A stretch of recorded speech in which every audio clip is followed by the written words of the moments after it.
live.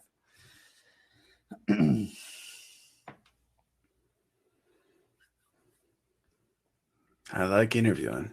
Yeah. It's ironic that it's in the interview format. It's only fitting to do so. It's funny because as I was preparing for this, I was thinking, the best person to teach me how to do this interview would be Jordan Paris.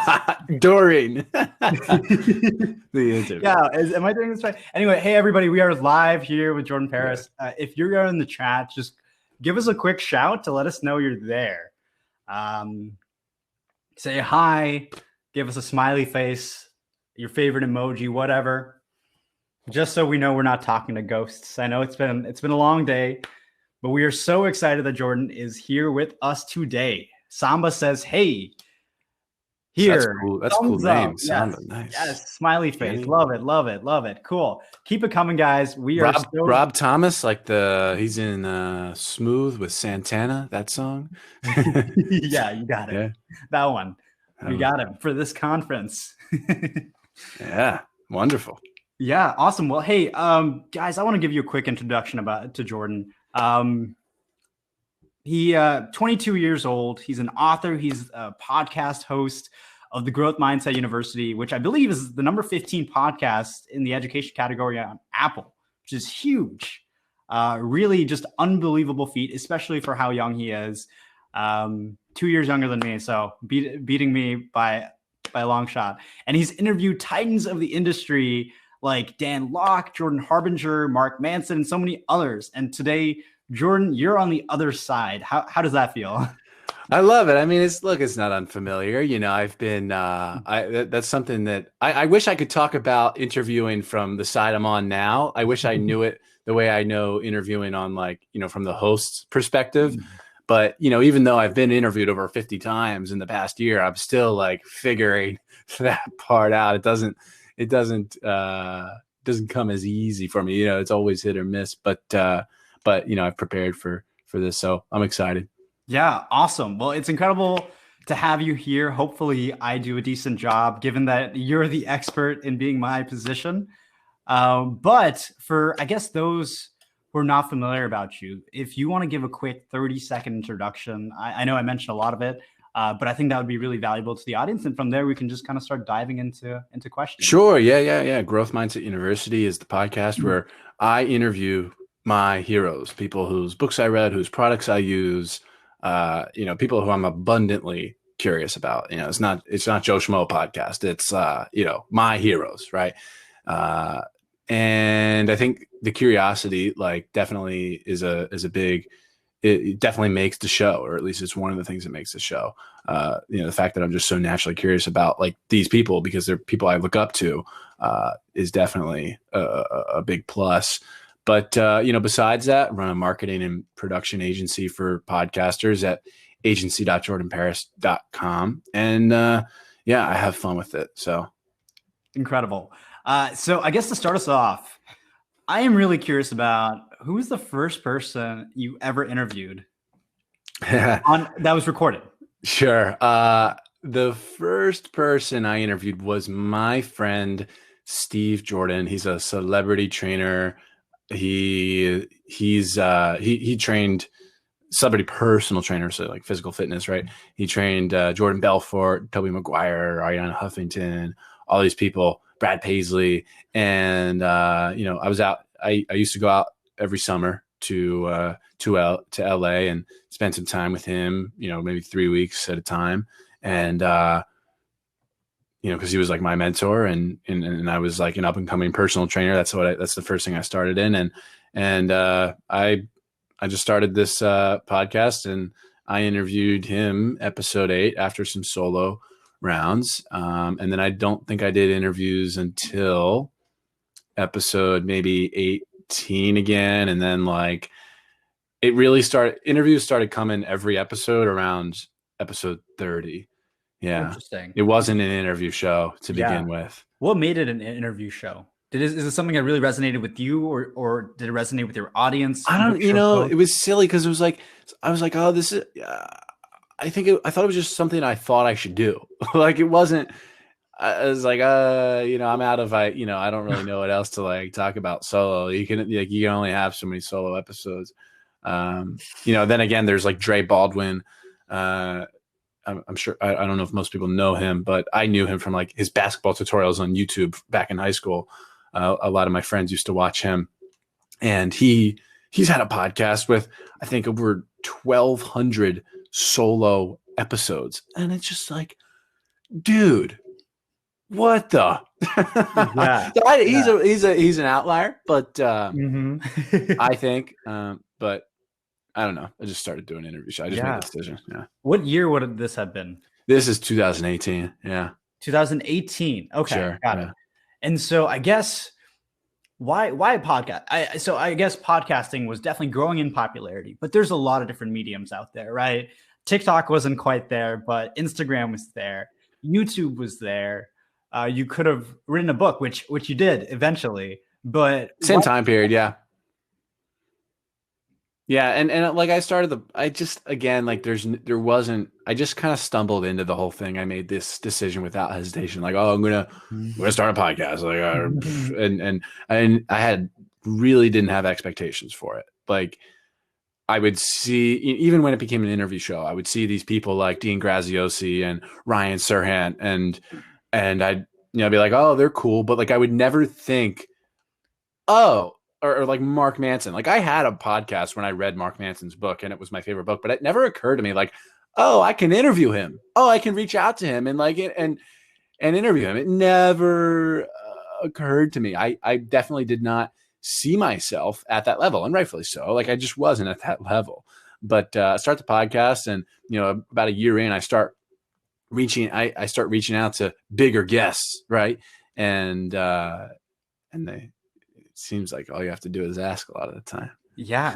No, I mean, that's a great leeway, because I think like one thing people in the audience will be wondering, and I'm sure people every time when they meet you must be wondering, okay, he's 22 years old, and he's interviewed all these very high caliber, A-class celebrities, influencers. How did he get his foot in the door? And it says, is it as simple as just asking? Well, so this is where I really want to give people the value here. Like, God, I hate that word. I can't believe I just said the word value. Oh my God, that's disgusting. Let's forget that. But this is where I really want to give people my email template that I use. It's very personalized, but this is how I reach out to people. Are you ready for it, Ish? Yeah, hit me. So this email was sent to Rand Fishkin, the CEO. He founded that company, Moz.com, MOZ.com, the SEO company. But this was to Rand, but insert guest here, Mark Manson, whatever. So it says, Dear Rand, I'm sure you receive quite the abundance of emails, so this will be quick. Next paragraph. I've been a longtime user of Moz, which has been invaluable to my business. Thanks for creating it. Now, having recently discovered SparkToro's fake follower audit tool, I'm having a ton of fun with that too. I was 21 at the time. I'm 21 years old and have interviewed James Altucher, Kevin Rudolph, Mark Manson, Evan Carmichael, Dan Locke, and others. I'd love to add you to this mix and create something special. My show, Growth Mindset University, is all about learning the lessons we should have learned in school, but didn't, to help people succeed in the progressive new age of business and life. And the honor would be entirely mine to host you. We can promote Lost and Founder, his book, and SparkToro, his new company. Do you want to propose a few dates and times, or is it easier to go ahead and secure your spot really quickly on our calendar? Again, totally get how busy you are, so even a short reply would be great. Cheers to manufacturing amazing, Jordan. Now I'm gonna break that down, okay? So it's like, just dear, insert name here or whatever. And then static component, this is the same every time. I'm sure you receive quite the abundance of emails, so this will be quick. And now the next paragraph is like really showing that I care and that I've actually been impacted by their work and that I've actually like read their book, listened to their podcast. And I'm not just saying, like, love your work. That's like, love your work. Oh, like, what do you like about it? What was your favorite episode? The most recent one. Like, no. Yeah. I remember you and People Jordan Harbinger actually riffing on this for a little bit. exactly, and Jordan Harbinger and I talked about it in August. Exactly. So this is getting around that, showing that we care without gloating too much. We don't want to gush and put ourselves in the follower category, in the I'm below you category. We don't want to do that, but we want to make sure that they know we care. So that's when we say, I've been a longtime user of Moz, or I'll open up Grant Cardone's book, the 10X rule back there. I'll open up Grant Cardone's book and I'll find something in there that really sticks out to me. AKA what was that? I said millionaire is the new middle class. I was like, damn, I heard this a few years ago, and it I always remembered it, and I always I have, when he said that, it just always stuck with me, and I made that the subject line too. Millionaire is the new middle class. That's what I do. I just make these really weird specific headlines, not podcast interview. No. They're like, okay, this person's asking for something without it's just not good. I like to put whatever's in this paragraph showing that I care. I like to summarize it in the subject line. So, and then I say in the next paragraph, who I am and my credibility, and I name drop, seriously, right? Name drop. It's fine. Past credible guests, and give the reason, give the person you're reaching out to an opportunity to be associated with them. Right? I'd love to add you to this mix to create something special. And the next paragraph, what your show is about and what you want to help them promote. A purpose here, right? Let's say, I reach out to Robert Greene, author of Laws of Human Nature, 48 Laws of Power. I'm interviewing him at the end of this month. It's been a 6-month long process to get him on the show, but whatever. I'd love to interview you, Robert, as a means for continued promotion of the laws of human nature, right? So that's that paragraph. If I have social proof in the form of a lot of ratings and reviews on Apple Podcasts, I will, when I say my show, Growth Mindset University, I will hyperlink it. And I do. I have someone told me today I have 254. I don't check that anymore. But so I said I don't check it anymore, and I was on a LinkedIn Live, and then he went and checked it. He said 254. Once I got to 200, I stopped checking, and I stopped trying to get them and asking people who message me. That's another thing too. When people message you, and I've stopped doing this, and I need to get back on it. Kind of rested on my laurels, but when people message me with they're commenting on an episode, I'm like, oh, great. Can you literally copy and paste that and leave it as a review? And it's just and it's easy, right? And a lot of people do it. Some people won't actually. It's a little weird, but hey, whatever. Can't get them all. And then the next paragraph, do you want to propose a few dates and times, or is it easier to go ahead and secure a spot really quickly on our calendar? It's an elaborate double binding question that gives them the illusion of choice, when in reality, both outcomes are very favorable to me, right? Everyone likes to have the power. They all like to think they have power, that they have free will and choice. And this is a great way to do it. And then I give them, and look, I guess you could call me slimy, but here's what again, totally get how busy you are. So even a short reply would be great. That's an extremely subtle guilt trip to boost response rates. I know, I'm, it's okay if you're too busy for me, and then a unique ending. Cheers to manufacturing amazing, Jordan. Not sincerely or regards. I don't know.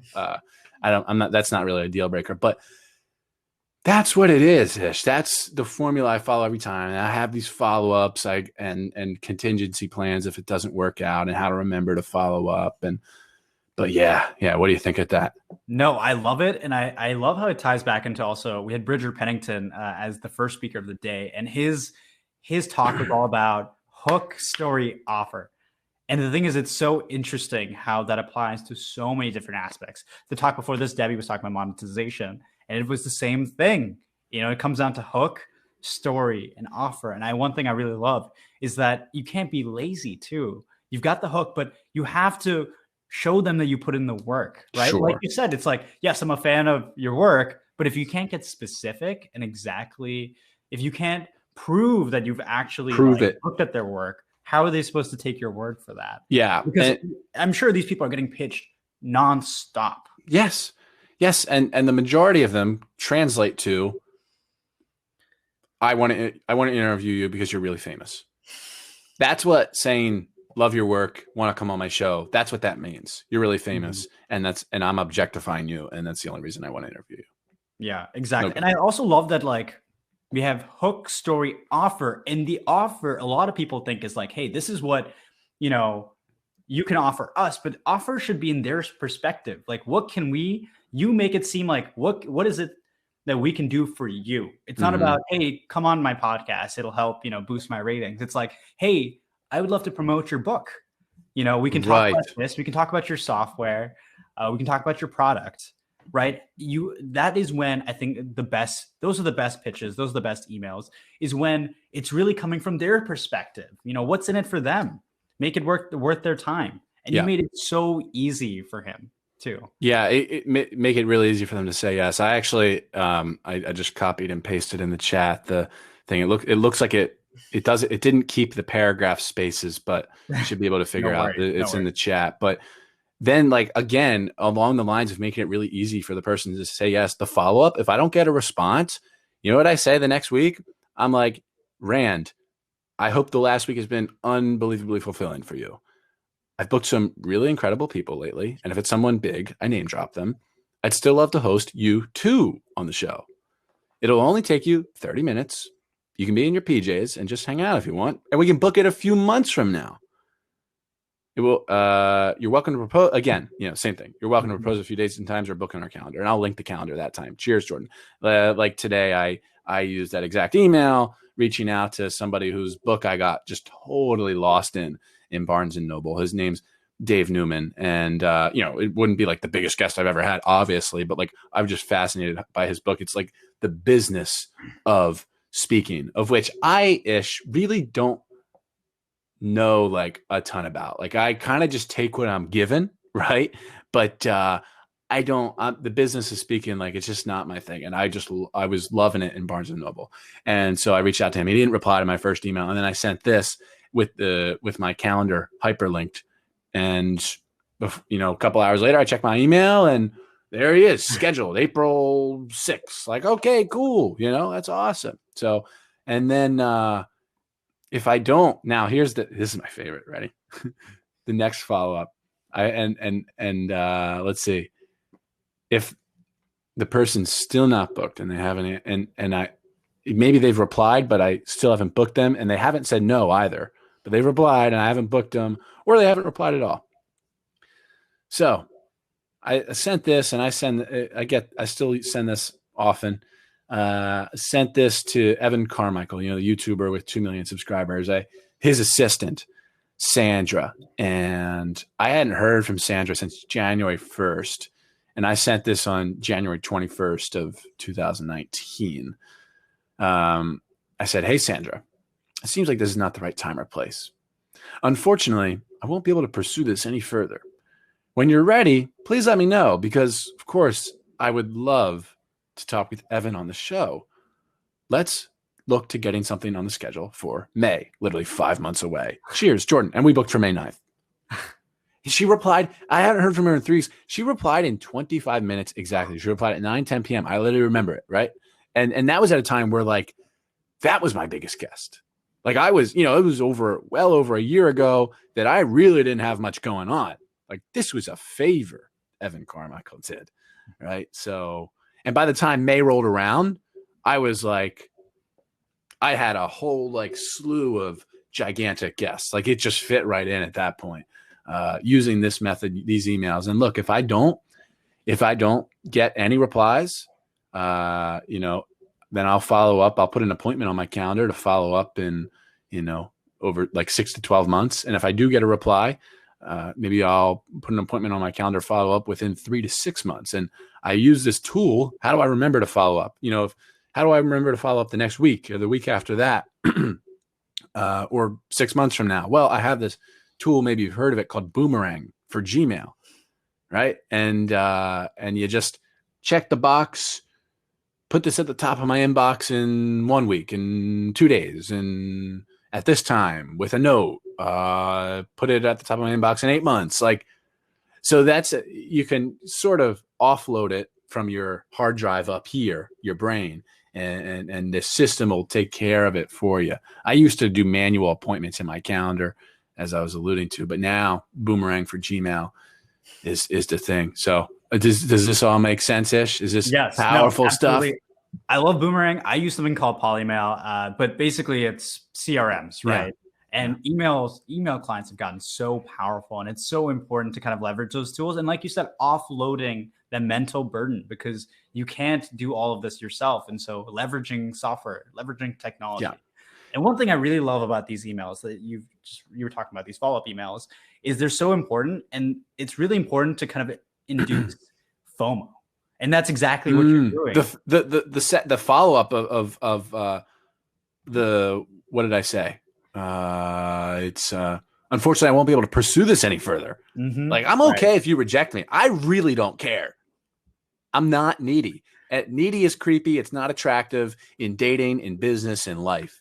And I, in that third email there, saying, look, I don't really care. Like, essentially, like, that's being non-needy, and it works in my favor. FOMO is a powerful tool. The way I do it a similar way. I usually say on my third follow-up, the first follow-up will be usually, I just want to make sure this is still on your radar, because I understand you're busy, things slip through. Just want to make sure this is still on your radar. Yeah. The second follow-up is usually, I just want to follow up one last time. It seems like this is not the right time or opportunity, but would love to stay in contact. Yeah. Right. And one thing I think people really don't realize is, even if it's a no, it's not no forever. It's no right now. No. I've had so many clients that have said no to me, and then something changes in their life. Something changes in my life or my opportunity or my offerings, where 3 or 6 months later, I follow up with them. I'm like, hey, I know it didn't work out with this other thing, but we have this new thing that I think you'd actually really love. And they follow up immediately. They're like, yes, sign me up. And they have now become some of them are my most dedicated clients, because even though they said no, I still kept them on the back of their mind. Yeah. Yeah. Ryan Serhant, and if people aren't recognizing that name, $1 Million Listing New York, he's like the star of that show. So Ryan, we were talking the other day, like, it does not, and he writes it in his book too, Sell It Like Serhant. It's somewhere up there. That it does not end. The relationship does not end at the close, at the sale. And like, and in a very similar way, it doesn't end when they say no. You keep following up, follow through, follow back, follow up, what we were talking about, you trying to get them, follow through, you do the things you say you're going to do, as he defines it, and follow back, even after the no or closing the sale, you keep reaching out to them. You don't be annoying, right? But like, just keep the relationship like going, stay top of mind, comment on their Facebook status, comment on their LinkedIn, their Twitter, like just keep having those points of contact. Yeah. And I think this is something that you and Jordan Harbinger talked about, which, by the way, that podcast episode I absolutely loved. Right. Oh, on my podcast? When Jordan came on your podcast. Yeah. That was incredible. Jordan squared. Incredible. But it was just, I think, just like that relationship building doesn't always have to come with an ask. Sometimes it can just be like, hey, I do this all the time with people I work with. Debbie, who just spoke before this, a lot of times Debbie runs this podcast about the offbeat path. And recently I just talked to this guy who's actually at the summit. He might be in the comments right now. Hey, Todd, if you're here, hey, Todd. Anyway, Todd was recently featured on CNBC's Millennial Millionaire. So he does real estate investing. He's 27, worth $1.5 million. He's done this, buying real estate and then basically renting out individual rooms. And he had this amazing glowing feature. And I had to sit down with him and we had this awesome conversation. As soon as I got done with him, I'm like, Debbie, you have to talk to Todd. He's the literally perfect guest for your show, right? You are all about like talking to people who are living these non-traditional lifestyles. He is one of these people, and he's doing it very well at a very young age and connected them. No ask. Yeah. It was just like, hey, thought of you for this opportunity. I hope it comes in handy. Yeah. And now what I would caution you to do, and I don't know if you did this, but double opt-in introductions. Yes, always. Okay, good. Yeah. Thank God. The Yeah. I mean, way most Janai had introductions are introduced, very good. It's kind of a hostage situation. Like, dude, there's this one person and he's a friend and and he does really well. He's a badass, but he just keeps making these introductions nilly-willy without even asking me. Who knows if he asked the other person either? And 2 times it's been just complete like waste of my time where I'm just like walking away kicking myself. One of them was literally like this guy was he introduced me to someone who literally just needed to do like market research on like something he was building, and then he turned around and tried like selling me on something. It was just I couldn't even believe it. I couldn't believe yeah, it, man. And so you have to ask the person first, and as you know, like it's professional courtesy, or else would it sours the relationship if yes. you. Do you want to be introduced to this person ish for this purpose, this explicit purpose? And you ask the same thing to whoever. Do you want to be introduced to ish for this purpose? And then when you introduce them via email or whatever, they both know who each other is, are whatever the word is or I'm thinking too much about that. And they both know the explicit purpose here. We know the deal. We know what's up. And it's much cleaner that way. And there's no ill will. And if you're someone who's non-confrontational like I am, yeah, I definitely I need to work up the courage to say something to that guy that keeps making these introductions. But I haven't yet. It's been months, and Yeah. every day I'm like every day that goes by, I'm at a risk of like being introduced to someone that I don't need to be introduced to. It's just not efficient for either of us. No, exactly, exactly. And while we're on the topic of introductions, one thing I was genuinely curious about is I'm sure you spent a lot of time, I guess, pitching people to come on your show when you're starting out, but now I imagine a lot of these guests are you're meeting through introductions. Oh yeah, so many now. Yeah, what is that allocation right now? How much time are you spending pitching versus now guests coming to you? Yeah, it got to the point where it was like 50-50, right? Where it was introduced, 50% introductions and people coming to me. And, now a lot of people come to me. I say no to 99% of them. But when Ryan Serhant slides in your DMs, you say yes. That's what happened to me last month. I said yes. And but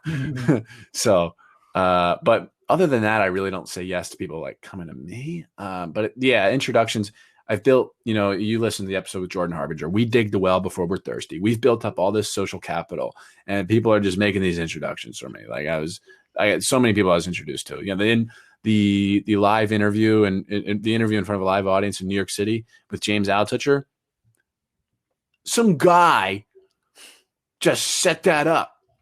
Some guy who heard me on another podcast that read my book and commented on a promo piece of me on Instagram. Like the host posted a promo piece of me and like, oh, Growth Mindset University is legit. I was like, thanks, dude. I appreciate you. And then he's like, you should interview at Altucher next time you're in New York. And I said, all right, bet. I didn't I don't, people say stuff. So I was like, all right, whatever. But he's like, he worked very, very closely with him at Stand Up New York, the comedy club that he has a part ownership in. And he just set it up like that. Oh, it was great. And now James is my friend and his blurb's on my book. And yeah, I'm looking forward to the next interview with him. But that's just happened so many times. People that now that was like very lucky, but it's happened many times with people that I have built up social capital with, not with the express purpose of like, oh, I'm going to get something from them one day. It's like, no, I'm just a good guy like that does things and doesn't keep score of favors. Like, I don't like, and if you want to do something for me, fine. If not, like, I really don't care.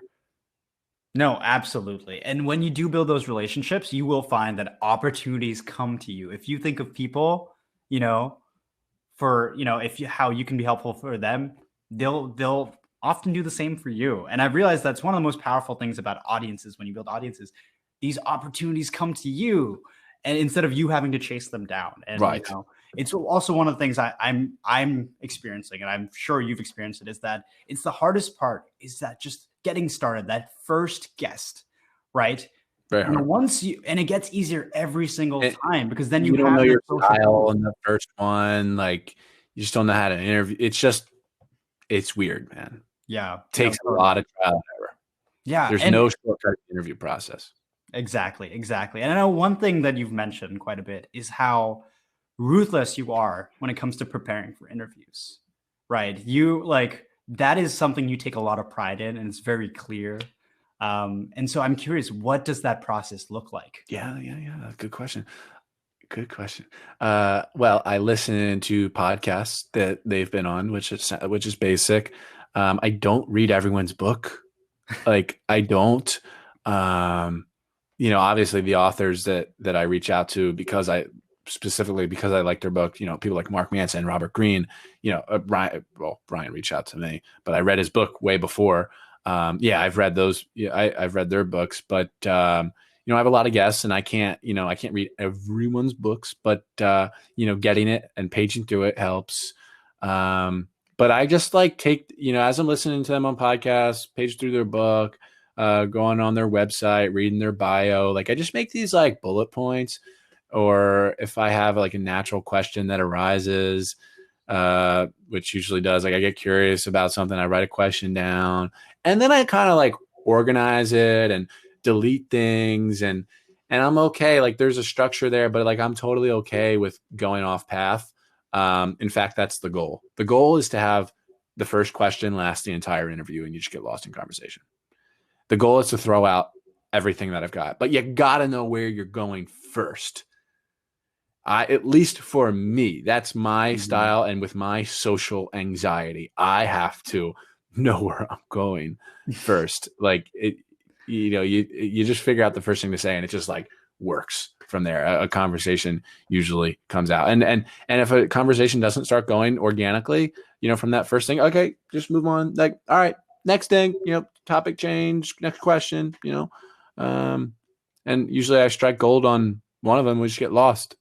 Sometimes it's the first question. Sometimes it's 20 minutes in. Sometimes it's 30 minutes in. Whatever. I don't have too much. There's not much rigidity with the structure of the interview. I'm flexible. I like to keep it natural, conversational. But that's my style. And it would be a mistake to try to emulate my style, or Larry King's style, or Joe Rogan's style, or Lewis Howes' style, because what people are missing, and this is Alex Benayan, author of The Third Door. We talked about this.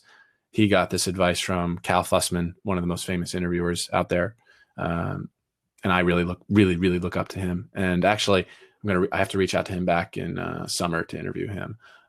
He said to reach out to him in summer. It was a no, right? It was a no back then. It won't be a no in summer. He's writing a book right now. Pop up in the boomerang. Yeah, it's good. Exactly. I literally told him, all right. He's like, reach out to me in summer. And I said, all right, I have it scheduled. I'll be reaching out. Don't worry. But it would be a big mistake to emulate Cal's style, Larry's style, Joe's style, Lewis's style, because what people are not realizing is that this is their style. They're that way because that's what makes them most comfortable in their seat, which in turn makes the guest most comfortable in their seat. Right? So if I'm not being myself and trying to emulate, even though it's Lewis Howes' style, I'm not going to get the same results. It's not going to work. No. People are going to sense I'm trying to be something I'm not. I'm trying too hard. It's weird. You have to be and I mentioned dating earlier. It's in interviewing and in dating that you just have to be uniquely you. And because if you're not you, if you're trying to be someone you're not, you're showing yourself as, you're being needy and you're not being vulnerable. You're not confident in yourself enough to be able to express the real you, right? You're not confident enough to be yourself. You don't like yourself, and you want others to approve of you so badly that you're being other people. You're needy and not vulnerable. It's so unattractive in dating and in interviewing. I should be a dating coach. No, I shouldn't. My dating life's a mess. uh, there it is. Oh, that's hilarious. And we at least know it works in interviewing. Don't take my Yeah, dating yeah, advice. All yeah, right. yeah. So actually, something that's been on my mind. Jordan, you're familiar with the 1849 gold rush, right? So Vaguely. I didn't know my that so was my the year, dad but my yeah. dad's girlfriend for Christmas bought me a giant book. You could basically call it a textbook of American history. And as a kid, you're growing up, you're being forced to read this stuff. It's blah, right? It's boring, tedious. But once you graduate, you really come to love learning for learning. And so I pick up this book and I'm tearing through it. I'm enjoying the hell out of it. I'm like, what is wrong with me? I'm like reading a history book and enjoying it. But one of the most interesting things I came across was the 1849 gold rush. And the Mhm. reason for it is because this is how San Francisco was founded. It had a population of 1,000.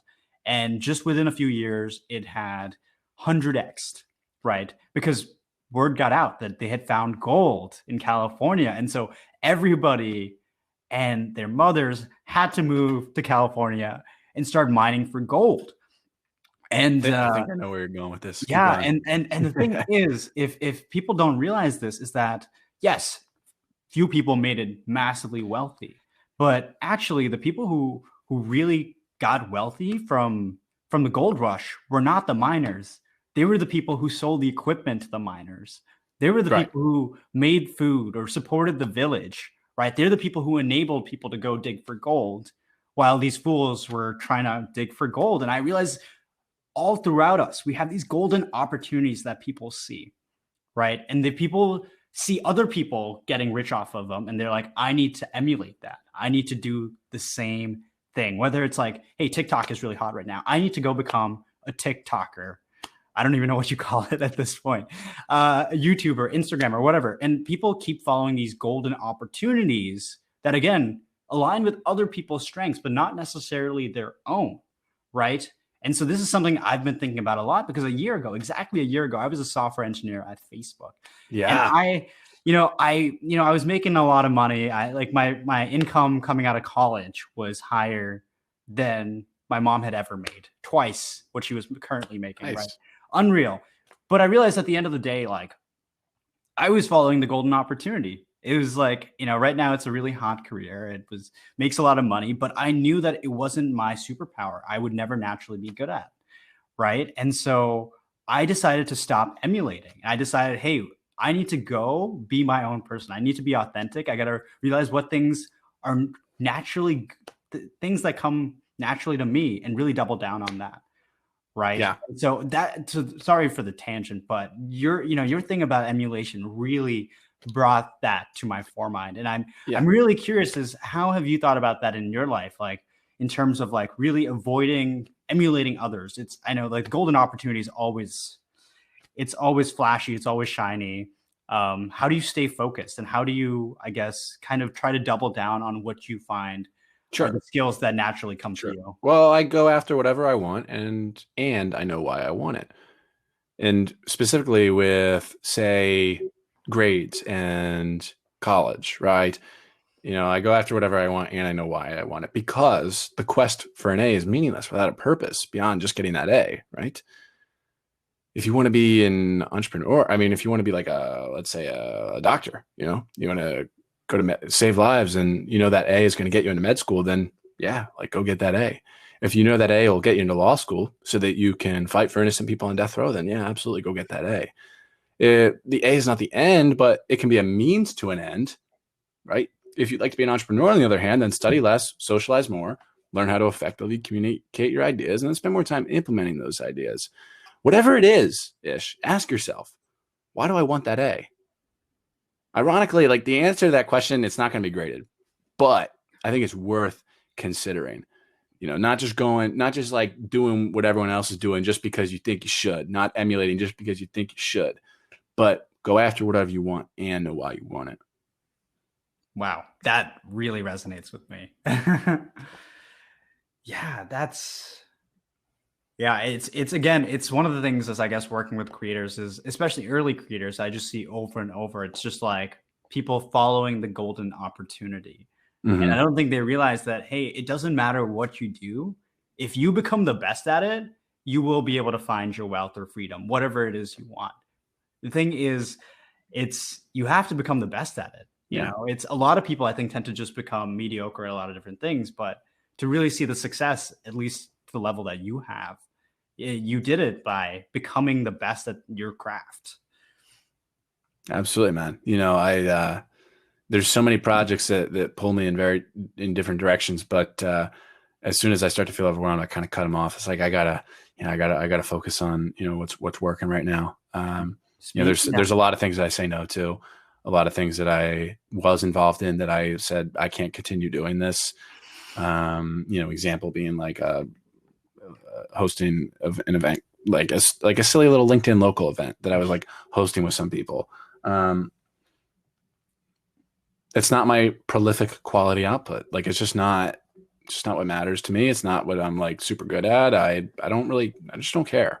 And it doesn't really it doesn't make money. So like, I want to focus on, what I want to get really good at. Like I'm devoting my life to being, like I want to do interviewing. I want to master it and I want to teach it. And I love it. Speaking of which, I know we only have a couple minutes left, but like, I really want to, I have some like, just some basic interviewing tips, if that's okay.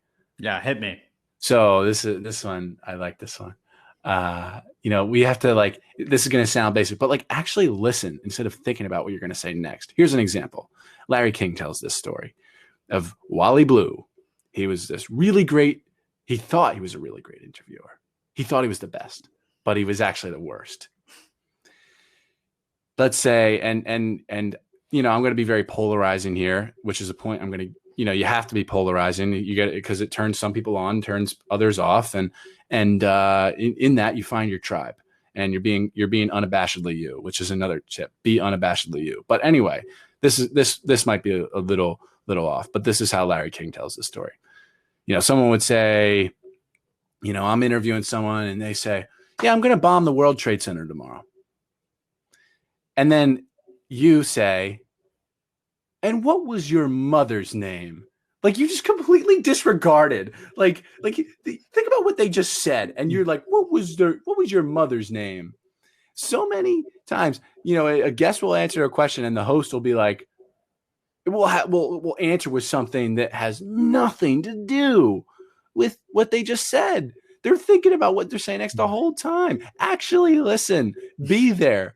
Like it's basic. It's hard. It takes practice and confidence in yourself, but don't be like Wally Blue. So there's that tip. I went over know where you're going first, right? I think that's the most important part. And also define the goal. I think you'll know where you're going to go first. And you need to know the direction of the interview. Like, what's the goal? What's the outcome of this interview? What do I want to get out of it? Is there a specific skill that I want to extract and learn from this person? Or do I just want to dedicate an entire hour to figuring this person out? Right. That's say with really famous people like Grant Cardone, like, that might be my goal for the interview. Like, I'm just going to figure this guy out, right? Figure out what makes him. But define the goal, whatever it is.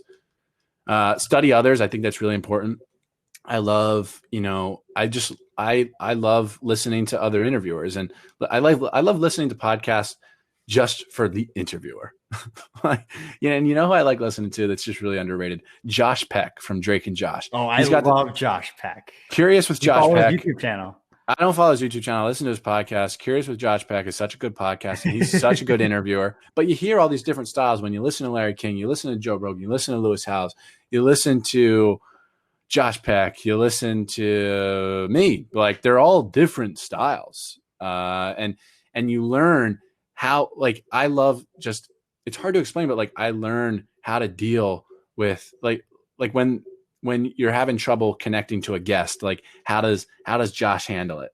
Like when the guest, you could tell the guest doesn't really want to like, he's not crazy about being there. Like Laird Hamilton, I'm listening to him interview Laird Hamilton right now, and Laird, I don't know if it's his personality or if he just doesn't really. I think he views Josh as below him, is what I'm picking up on it. But Josh powers through. But anyway, I like and Larry King.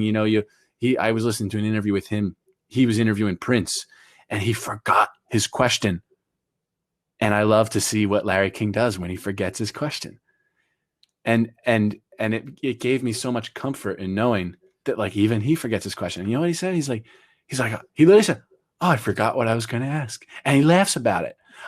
Happened with Ryan Serhant yesterday. 21 minutes in, I was like, "Oh, I had another question about that. I forget what it was." Oh, this happens in interviewing sometimes, and Ryan just smiling at me, hoping I pick it up. And I was like, "Oh yeah, I remember." It's just being vulnerable, putting yourself out there. It doesn't have to be perfect. People like the mess ups too. It shows you're human. Study yourself. Watch the tape like a football player. Watch the tape. And you don't just watch the tape in the games. And I hope you don't mind. I'm 1 minute over. I'll go finish up real quick. Hey, no worries. But we're here till 7. Sure. Okay, good. So I won't take up the whole time. But you don't just watch the tape, Ish. That you don't watch the tape in the games you won. You got to watch the tape in the games you lost. Most importantly. Yeah. Especially. So what does that translate to in interviewing? You listen back to your interview in the really great ones that you couldn't wait to release and you loved, but like the day it comes out, I like to listen to it, the morning of. But then also the ones that it didn't go too well. And no matter how good you get at interviewing, that's still going to happen. It takes 2 to tango, really does. But you gotta, as hard as it might be, you gotta listen back to the bad tape too. You have to. So study yourself. I went over don't imitate. Another one, I kind of went over this. Yeah, be polarizing. Turn some people on, turn others off. Be unabashedly you, right? I kind of went over why you need to be unabashedly you earlier. And just say things and live with it. You don't have to be so calculated, right? You don't have to be so perfect just because, we're recording here. Just say it, live with it. People don't care. The guest doesn't care. Don't be, it's just whatever. Like, say it and live with it. I think that it's hard to explain, but that has changed how I interview just from the turn of 2019 to 2020. Like I came back just super confident in what I was saying and not thinking twice about it, not second guessing myself. And then the last little piece of advice, if you want to get better at not saying and like, if you want to be perfect, then you should, which you don't need to be, then you should edit your own podcasts in the beginning, or at least for a little while, and try and edit out a lot of ums, uhs, and likes. And you'll begin to see what the waveform looks like. And at least for me, an is like this, it's kind of this oval, it's very round. There's no sharp edges. And every time I see it, I'm like, oh, that's it, and I don't edit that stuff out anymore. I don't really care, but I know what it looks like. A like, it's this sharp, almost like a letter I. It's very sharp. I see, so you get better by editing that stuff out. You're an expert when you can pick out words and sounds from their waveform. Yeah. That's unbelievable. You know how many hours of editing you have to do to get to that point? You pick up on patterns, man. Yeah. But that's what I would say. I hope this was this person says, our participant said, pause when talking. That helps to avoid ums and filler words. Yeah, that's really important. Silence, even though it's hard to believe, it's easier said than done. Silence is better than and you know why, Ish, people say it's because they're not confident, or they're not as confident as they should be in that moment about what they're saying. So because they're not, they don't want to risk losing you. So they use so that they don't lose you. So that they want you to know, like, oh, I'm not finished talking. That's why. But I'm confident enough to, a lot of times, not all the time. I probably said a lot in this, especially since it's pretty off the cuff. But I am totally okay with letting a few seconds go by. I don't really care. Silence is powerful. I'm learning that more and more. It's just like knowing that you don't have to say anything at all sometimes says a lot. Yeah. Oh, law 4 of 48 Laws of Power. Always say less than necessary. Because the more you say, the more you drone on and explain yourself, the less believable you are. Yep. I've always learned. So last year, so I was an engineer up until last year. And so this year I had to learn sales from scratch. And one thing I always learned is, that you got off an amazing sales call when they did 80% of the talking. Oh yeah. I love it, man. Yeah. Yeah. And there's tools that'll tell you, like, I think it's Uber Conference will literally give you like this, like analytics, which will show this is how much they talked. I know How much you talked. And that's how, I love that feature. Oh my gosh. Whether you got the sale or not. Yeah. Oh my gosh. I there should be like research on that analyzes those percentages. I would love to see it. Yeah. Yeah, totally. I did want to bring up real quick, podcasting playbook and trending up. Oh, the podcast playbook. Yeah. The podcast playbook and trending up, your new podcast. Is that right? Yeah. Trending up is a better way to grow your business. It's about marketing, real world marketing lessons from CMOs and CEOs of big companies. I'm reaching out to people, getting them on the schedule as we speak, of people whose products and services I use, and getting them on the podcast to see how they grew their business in a very short form, 15-minute conversation. But this very secondary Growth Mindset University was and always will be the number one, the main podcast, the cream of the crop. It's my child. I love it. It's the joy of my life. And yeah, incredible. Yeah. Well, again, we're excited to listen to it. Excited for all your future endeavors. This was an amazing conversation, and I'm sure the audience enjoyed it as well. For those in the audience, this was recorded. All of these sessions were recorded. So we will release the recordings in the coming days. Look out for that. Jordan, thank you so much for your time. This was a blast. I guess if you want to sign off, I can finish up here. Okay. Ish, thank you. I really appreciate you. You run a good event. Peace. All right. Thanks for listening, everybody. All right, everybody. Well, hey, thank you. Especially if you've been here from the beginning. Thank you so much.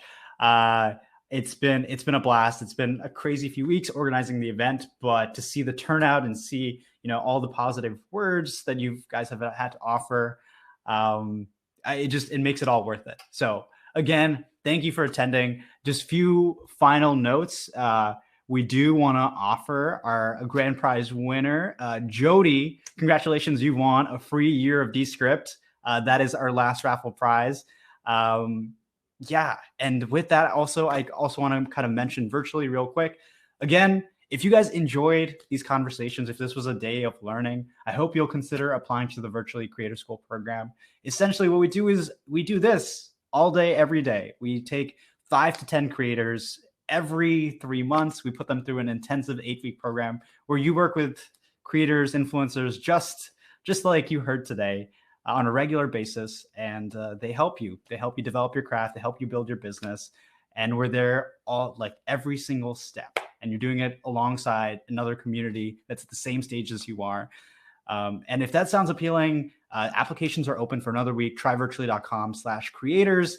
Would love to see you guys apply and have potentially just work together for our March 24th batch. But besides that, thank you for attending the first PodUp Virtual Summit. Stay safe, buy some hand sanitizer, and we'll talk soon.